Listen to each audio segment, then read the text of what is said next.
Nintendo! Hello everybody, this is Milesluigi welcoming you back to Let's Play Mario and Luigi, Partners in Time. Joining me today is... the evil Pop-Tart. And Higsby. So, last time we explored a big gigantic cave system under the Koopa Lyceum, and today, I hope you guys have stories to tell. I have a story to tell because we actually have a double tutorial we need to go through. Oh god. Ah, hell. Seriously. This will take a while, so if I can get into my own story here, while the game is going to teach us very slowly and surely how to combine some of our abilities here. This game, Mario and Luigi Partners in Time, as I mentioned, was not a game that I played when it was released. I actually only recently played it like a couple of months before I started Let's Playing it. The full story behind that actually has to do with a story you might be familiar with, Evil Pop-Tart. About last year, 8 months ago-ish, you remember when we went to the Midwest Gaming Classic? Yes. And you remember there how, oh hey look, here's this relatively inexpensive copy of Mario and Luigi Bowser's Inside Story in the case. I think Milesluigi would like that, and I'm like, sure, why not? I picked that up, and that was a game that I could not stop playing until I beat it all the way through. Yes, I remember you playing it all up in the hotel and everything. I was playing it in the car, I was playing it when we went to go out to eat after we were done, and it was just like I couldn't stop playing the game. So then I decided I was going to play the whole series, and I played Partners in Time before I ended up actually hopping over to Mario and Luigi Dream Team. And this game, out of all the games, at least impression-wise, probably left the least significant impression on me. Like, Bowser's Inside Story, I couldn't stop playing. This game, I could actually stop playing. Dream Team was kind of in between. It was like, hey, this is engaging, but it's also a really long game and also really tutorial heavy. Being a tutorial heavy game isn't really in your favor when, like, especially in Dream Team's case, because that game is a lot longer than all the other Mario and Luigi games. It's just a constant slog, especially when you're 30 hours in the game and you're still being taught as if, oh hey, you're a new player at this game. So, the first ability that we have gotten is the Baby Spin, which allows us to get Baby Mario and Baby Luigi to even higher platforms than we could before by spin jumping into them. There we go. Huh. Notice how I explained that in like 10 seconds, and the game took like 2 minutes to do it. It's because Toadsworth was telling you, now are you sure you have this? Yes, sure. We're going to head on to our second ability here. So, Breaking spines into our ball. We're going to be turning into Samus.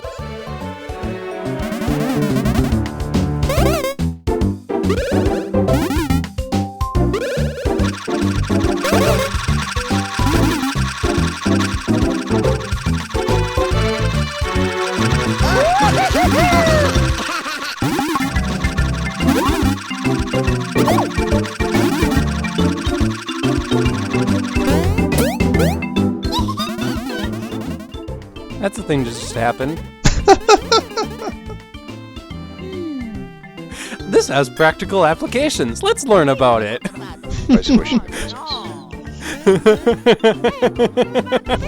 So our other ability is we can actually squish the babies to make it into smaller gaps and platforms.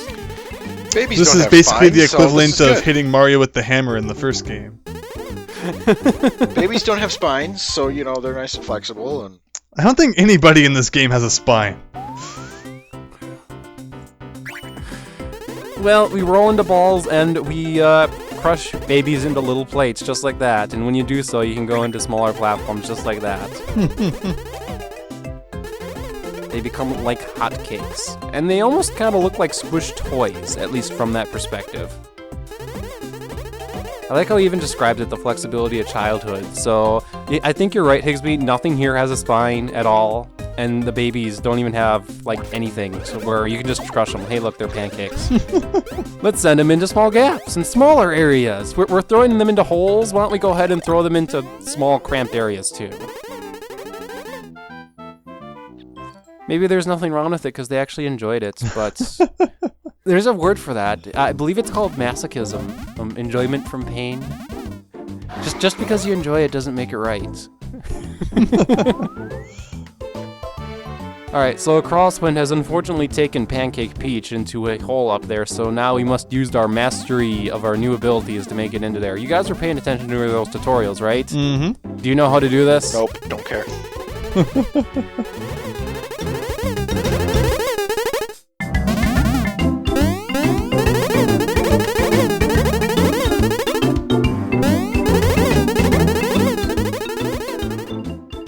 so here we go. All we gotta do is we just got to have Mario do a triple jump, fail, then realize, oh, I want to go get a ladder. And then Mario will just use a ladder, climb up there, climb in there, get Pancake Peach, and that's not the answer. You know, I'm actually surprised now that I think about it. Ladders are an element that I think are only present in Mario versus Donkey Kong games. Are they really present in mainline Mario games ever? I'm trying to think. That's a good question. I can think of some situations in Mario 2 Doki Doki Panic that had ladders. Yes, for sure. But like Mario 3, Mario World, you had the vines in Mario World. I think that's the closest thing. There weren't actually ladders though. Yeah, vines definitely take their place in pretty much all Mario games. Climb the vine! Up and up and up we go! There we go, so we've gotten some new abilities that has actually opened up just a teeny bit of backtracking that we can do right now at this point if we choose to do so. But first, I see these beans up on this ledge, and it's like I can finally get them, so I'm gonna go get them. There we go, just like that. Throughout this entire castle, there's just a couple of things just like that. So there we go, up onto that ledge, and that gets us the Item Fan badge. Item Fan, in case you're wondering. It increases item attack power, but it makes your regular attacks do less damage. So it could be theoretically decently useful in a boss battle because you're primarily using bro items, but during a regular battle encounter, unless you have like 99 green shells or something like that, not as useful. That downgrade of regular attack power, I don't know, that irks me because I like using regular attacks.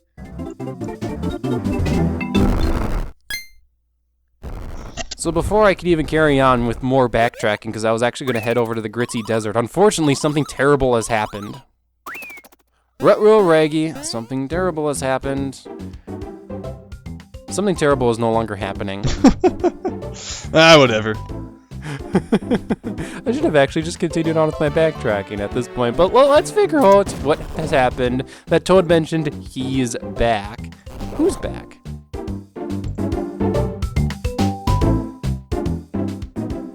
We're not in a hurry at all. Something did just terrible happen.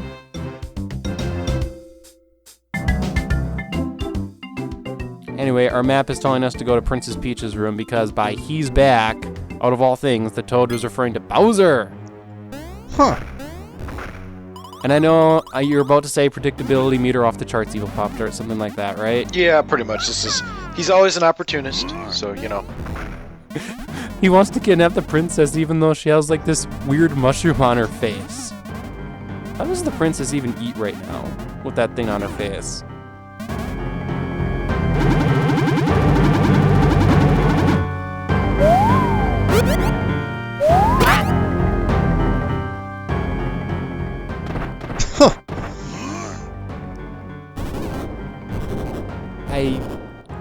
Okay. Why would he eat it? Yeah.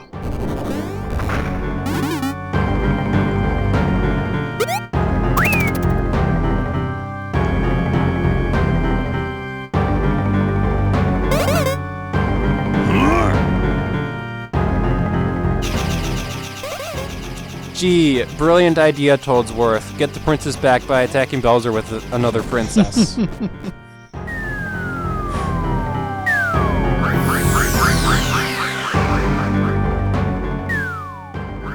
Well, let's cause more calamities in the time warp space continuum by having them go through a time portal. Alright, awesome, cool. We now know what our next destination is. There were toads blocking that room and Bowser just got right in. Those toads were either slacking, not doing their job, or got knocked over like toilet paper. Bowling pins. Knocked over like toilet paper. Is there any other analogy that I can use? Bowling pins? Hello? Bowling pins, okay. Bowling pins. They got knocked over like bowling pins. Bowser just came in like a bowling ball. I can see Bowser rolling a whole lot easier than the Mario Brothers brawling. Mario Brothers have to break their spine to do it. Bowser just kind of has to curl up into his shell and you can just be like, rawr. I roll all over the place. So I'm back in the Gritzy Desert to get the things that I missed. One of them includes the Risk Badge, which is actually reverse Mush Pal badge from Mario & Luigi Superstar Saga. The less mushrooms you have, the more damage you do. So, by its name, if you want to be risky, just sell all your mushrooms, plop on Risk Badge, do lots of damage, and then when you're low on HP, you curse at yourself wondering, why did I choose this strategy? So, what kind of, attack bonus are we talking about? Is it really that worth it? A lot of badges have somewhere between a 40 to 60% attack power increase if they influence attack power. There are exact stats on the Mario Wiki if you're curious. They usually lie in the range of 40 to 60%, so I wouldn't doubt it if you have like no mushrooms, you have like a 60% attack boost or something along those lines. That's good. I sadly don't know the figures off the top of my head, but they all generally hover around that area. So EGAD tells us, we need to go get the princess, so we're gonna hop into the portal here and make our way there. Unfortunately, this gap is way too wide to make it with a spin jump. But not with that kind of jump.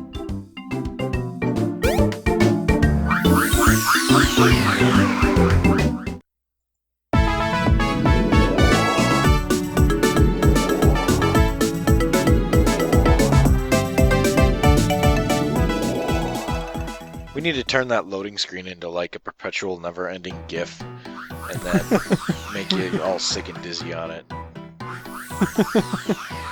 We're at the ever cleverly named Thwomp Volcano. Woo. Gee, I wonder what we're gonna find here. Wonder what we're gonna see here. Beware of falling objects, everyone. I wonder what their names are. New type of enemy? Maybe, perhaps? Old type of enemy? There's some toads up on this trail, so this is Thwomp Volcano. We're extreme mountaineers, which I guess you do have to be extreme if you're going to climb a mountain where there's going to be rocks actively trying to squish you. But he mentions that there's this Gad guy around here. Interesting. A young professor. Alright. But for right now, let's go ahead and get up and start climbing up Mount Thwomp Volcano. It's not even really Mount, it's just Thwomp Volcano. Wow. At least we know it's a volcano. So, if thwomps don't have arms, who carved all these thwomp faces into the wall? Or are they like fossilized thwomps? Fossilized thwomps? Thwomps that just stood there so long, waiting for a Mario to come by, and they never came, so they fossilized. That is quite literally death due to attrition, and that is actually a very painful thought when I think about it. They literally waited to death. Like, could you imagine my revenge plot? I am gonna wait here until I can crush that there Mario. Mario never comes. Becomes part of the mountain. A lot of thwomps suffered that fate when you think about it in that perspective. I was gonna highlight the other thing that you pointed out. Thwomps don't have arms, but you also think about it, Goombas don't have arms. Toads can't fly. So maybe the thwomps, they used one of their needles to slowly and surely manage to somehow carve it out, which has to be really difficult to do. And there we go, we've ran into our first enemy. These guys are actually called Thwacks. They are attacking rocks. I'm still gonna murder the guy that came up with these names, seriously. Somebody needs to die with extreme prejudice, or get run over in a car and left in the street for dead. Okay, but Thwacks, they changed color to the color pearl they're going to attack, so they have some chameleon-like rocky DNA that lets them change colors to the color of the person they're going to attack. That makes them rather predictable. You would think they wouldn't have that. They do have a common drop, though, which is actually a straight upgrade to our current clothing for Mario & Luigi, the black trousers. It's a straight upgrade. And not only that, it's a relatively common drop from them, so... spoilers, I'll be getting like 7 pairs of those pants. I don't know why they decided to make it like a common drop, but they did. But Thwacks are a relatively simple enemy. What I wanted to talk about is, okay, we have these creatures in the Mushroom Kingdom. Some of them have arms, some of them don't. Some of them, like that toad said, why can't I fly? Well, because you're not a toad with wings. But we know, for example, there's like Koopa Troopas that have wings and don't have wings. Same thing with the Goombas as well. I guess as a Thwomp, you don't necessarily need wings since you're just a floating rock that goes smoosh. But when you think about it, okay, we have winged creatures and non-winged creatures. Do the non-winged creatures actually have an advantage over the winged creatures? Because if not, evolutionarily speaking, everything should just be a winged creature in the Mushroom Kingdom. You'd think the winged creatures would reproduce the non-winged ones because they can fly. Well, it's kind of like Pegasus ponies versus Earth ponies, right? Maybe people who don't have wings are stronger. Or they can grow food. So you're telling me Paragoombas can't grow food? Yes. And Paracoopa Troopas, okay. Under that, I guess, sense of harmony, I guess you could say a place for winged and non-winged creatures could exist. Well, look at it this way. Koopa Troopas, Paratroopas, and Magic Koopas. There you go. Yeah, there are Koopa Troopas that know magic, that's right. Can they not grow their own food as well? No. I guess not. You must not have wings and you must not know magic to grow food, is the lesson learned here, everyone. Mm-hmm. But here we go, we're gonna continue climbing up the mountain, and I have to ask this question, is a mountain really the best place for a Thwomp to live out of all areas? I understand it has a lot of vertical stratification, but exactly what other advantages would a mountain have? It's made out of rock. You got me. I'm curious what your ideal habitat for a Thwomp would be. A castle? But I suppose... for a creature that has no arms and legs and is made completely of stone, what benefits does a castle provide for them? Nothing in particular, actually, now that I think about it.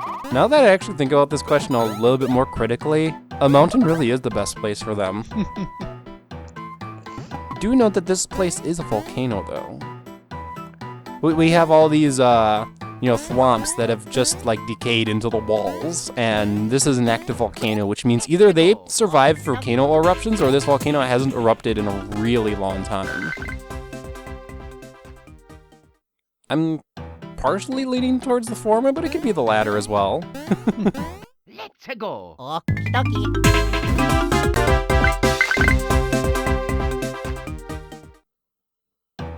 But yeah, I really can't think of another better place for a Thwomp to live. Wow, okay. I was trying to think of maybe like a sky place, but sky places would actually have to exist then. And it would have to be like a sky place connected to a ground place that would let the Thwomp smash from the sky to the ground. Not really anything like that other than a mountain. I guess Thwomps just naturally seem to pop up in castle levels in Mario games, so that's probably why you were thinking that. Probably, yes. So if anything, this is kind of a change of pace, which is cool. Thwomps outside, although we actually haven't seen any live ones yet. Not really. The only enemy that we've seen so far are just straight Thwacks, which are, what do you call those? Well, they aren't Thwimps. Just possessed boxes. You were worried about, your shipment getting here okay. Maybe sometimes the mail just kind of becomes alive and walks away. Yeah, the package was delivered, it grew arms and legs and ran away. Or I guess if it was more like a Thwomp, it started rising up into the sky. You'll have to stand in your front porch and wait for it to stomp back down. I can imagine the post office trying to use that excuse. The package just, it walked away. It's like... Yeah, okay.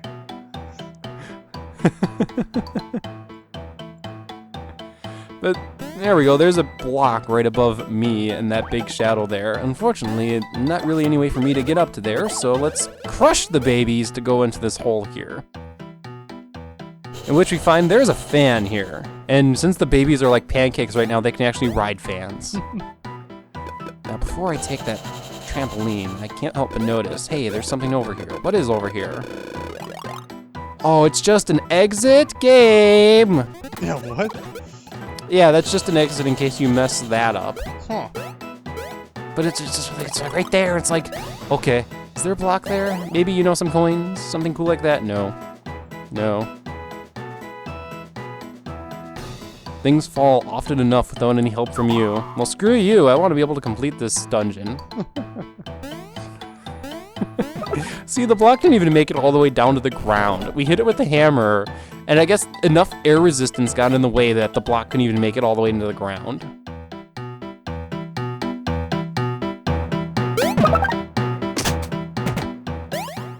There we go. We're gonna go ahead and climb these stairs here, and that'll take us up into the next area of the Thwomp volcano. This mountain is really tall. Holy cow! It, in a way, it kind of reminds me of the Stone Tower Temple from Majora's Mask, especially since that temple had a lot of moving blocks all over the place. And look at that coin over there. I hate to tell you, that's a Tanumba.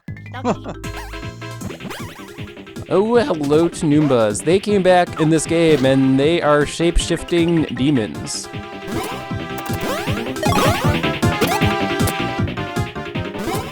There we go. Relatively speaking, they actually aren't too difficult to beat, though, because they don't have too much HP. They do have more HP than the Thwacks, so you'll usually only run into one at a time. But, you know, they've got a variety of attacks that can pretty reasonably trip you up. You can't run into them early unless there's some sequence break in this game that I don't know about, unlike the previous game. Though they are shapeshifters. That's something that I really like that they played off in this game more than the original game. Oh, hey, they could shapeshift. That means they could do certain things, and it's like they actually played off that idea even more. And realistically, when you think about it, someone who could shapeshift could live anywhere. Unlike Thwomps that are best suited to a mountain, a shapeshifter could live in a castle or live, I guess, wherever. It kind of depends on exactly what we're describing when we're talking about shape-shifting, whether we're talking about an actual literal transformation or how costumey the shape-shifting is. But in the case of Tanoombas, though, they can either turn into like this ball that floats down into you and attacks you, or they can turn into a thwomp that comes down and crushes you. And it's like that thwomp actually comes down and crushes you, so we're dealing more with kind of the they actually change into the other thing kind of shape-shifting. That's pretty powerful. And they only really use it to turn into a ball or a thwomp, actually, in this game. But it's like, in the original game, they became Mario and Luigi. They'd be the perfect spy. Infiltrate a company by looking like the company's CEO, gather all intelligence, leak it on the internet. Oh, that's what happened to Sony. You guys heard that recently, like, Sony had like 12 terabytes worth of like private corporate data leaked out onto the internet, right? No, Yeah, I did not hear that. I didn't hear about how exactly it happened. Although I doubt that it was a shapeshifter, but you never know. It could have been. That's something that you could do if you could shapeshift. Basically, if you were a Ditto, you could do a lot of things that video games kind of gloss over because it's like, oh, hey, look, a shapeshifter.